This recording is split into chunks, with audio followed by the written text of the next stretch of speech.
Hey, so I wanted to give you some of my best ideas for posting on social media so that you've got a list of ideas for those days when you go, I don't know what to post.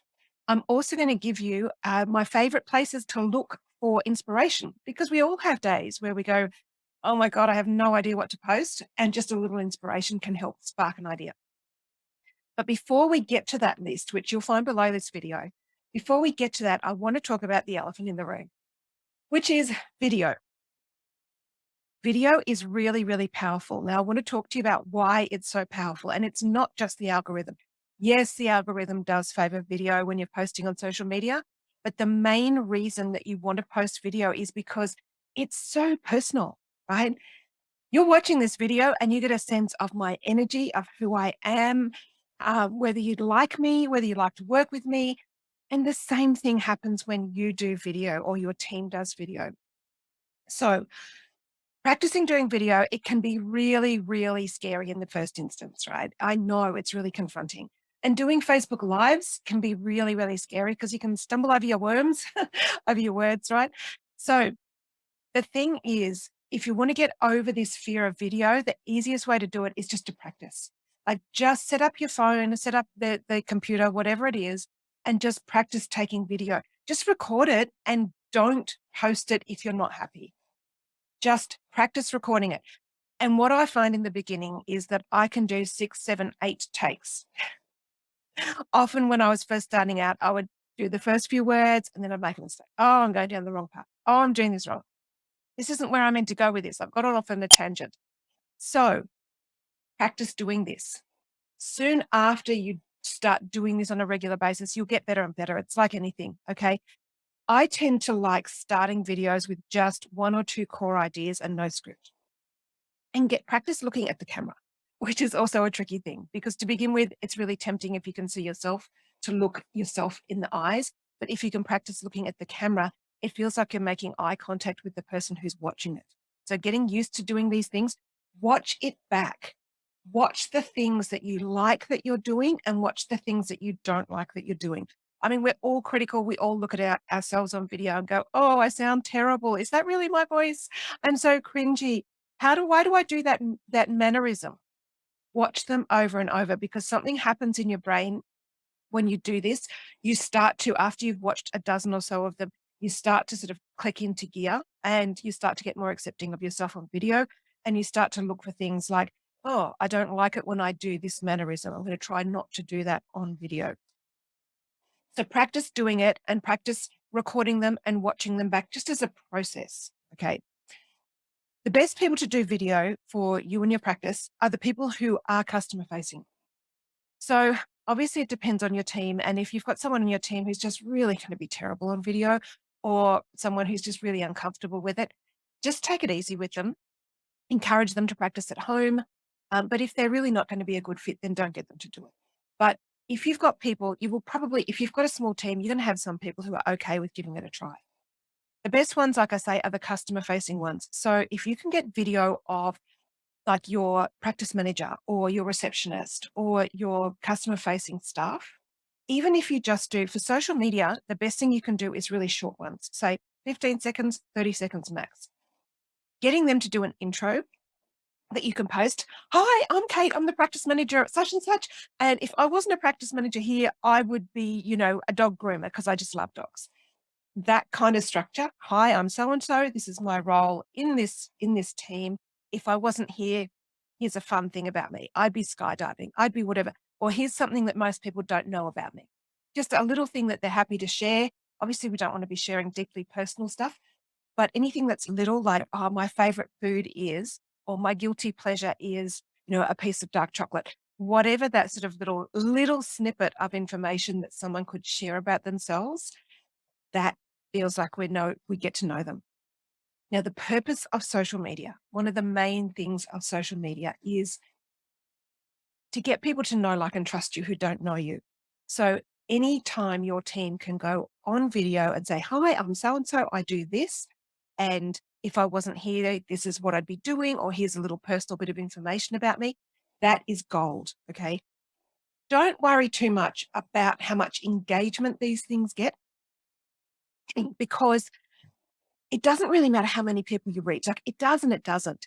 Really, you only need to reach one person extra who thinks that that person is approachable, nice, friendly. Let's face it, most of the time in clinical practice, we are kind of seen as people who can be very technical, very medical. So anytime we can share something that is personal and come across as friendly and warm, if you have a sense of humor, share it.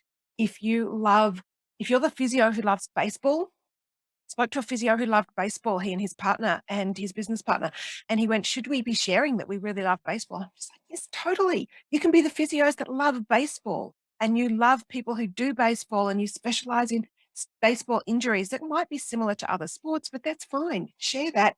People who love baseball will come to you and gravitate to you. So share whatever you can if you're naturally friendly, if you're naturally funny, if you tell bad dad jokes, if you love cooking, I know that one of the telcos, if it was Optus in Australia, one of the telcos decided to, in order to increase their affinity and bond with their audience, he loved cooking and he was going to start doing a cooking thing live on social media every Sunday evening. This is what I'm cooking for my family. This is what I'm cooking and freezing. And it just got a lot of people to gravitate to him, even though it didn't seem like it was a good fit. He was a telecommunications provider and he was sharing cooking. It seems like a dichotomy. But what people want is they want not perfect, not polished, not a professional video. Okay. Don't get stressed about, oh, I made a mistake. Oh, I did and ah. Don't get stressed about that.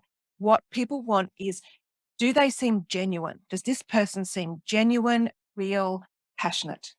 We don't want perfect. We'd rather have imperfect. We'd rather have, yeah, that ideally we want to take out as many of those ums and stumbles as possible. And you will over time, but we want genuine and perfect. We don't want professionally shot. The other video that is really, really important if you have a shop front, which most healthcare providers have a shop front, a physical presence.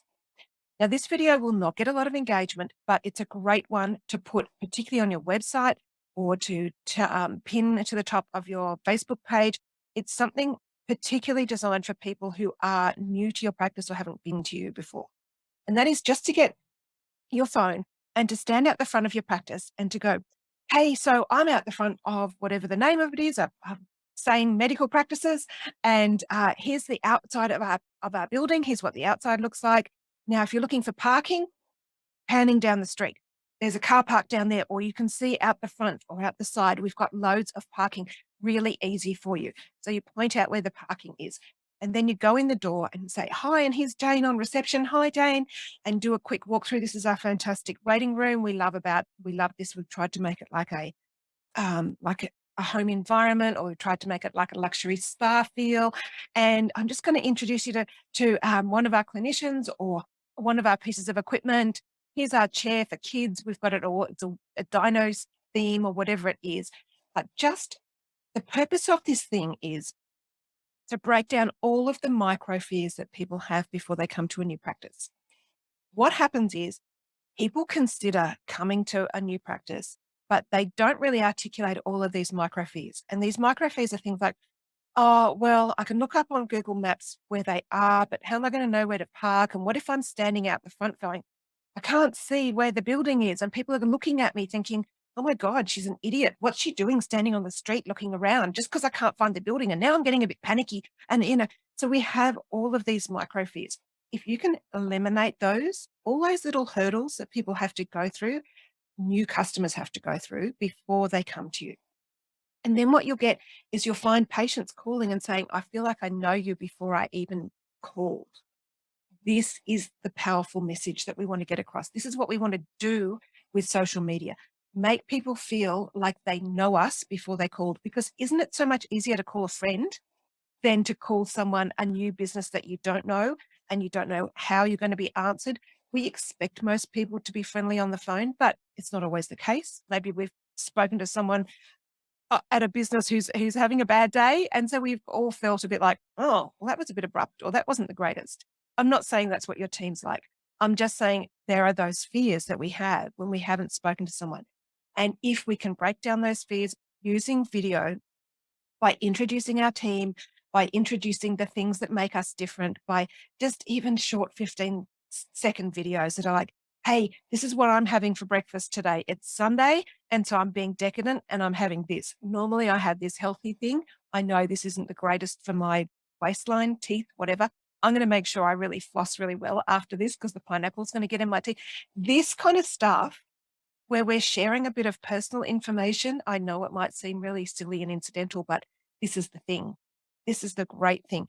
People go to social media for a bit of escapism. They scroll through their feed because they're actually trying to escape from the work they have to do or the appointments they have to make or the overwhelm they're feeling at work. This is how people use social media. They use it as a little holiday, a little form of escapism. What can I find on here that's going to be inspiring or funny or is just going to, tell a tiny little story? What am I going to, what is going to make me feel a little bit light instead of having to deal with this mountain of work that I've got to do or this yucky task that I've got to do? So hopefully this helps you with ideas and particularly with how to approach video for your practice. Like I say, I've got a whole bunch of ideas for social media posts for both video and non-video. You don't want to do everything video. You don't have to do everything video. But the more photographs you can put of your actual team rather than stock photos, the more photographs of your actual practice, even bad photographs, let's call them bad photographs, whether they're grainy or whether they're not the best um, facial expression or whatever it is. I'm not saying we want grumpy faces, but even photographs that are not perfect, that are of the real practice and the real people, they always do better than stock photos, hands down. Whether it's in Facebook ads, every time I compete them, the real photographs do better, even if they're not as great and not as beautiful as the stock photos. And they always just, people just love the real ones. So any real photographs you can take those, use those. They do not have to be professional. They can be, but they don't have to be. You don't have to invest a whole pile of money in professional stock photos. And even if you do, eventually you're going to run out of them and start repeating them, or you're going to need some others. So just get used to using your phone. Just go out there. I know professional photographers and videographers will say it needs to be professional, but it really doesn't. It is nice if you're going to have that orientation video on your website to maybe have that professionally done, so long as it's not too slick, as long as it introduces your team. Hope you find that useful, and I will talk to you again soon. Bye for now.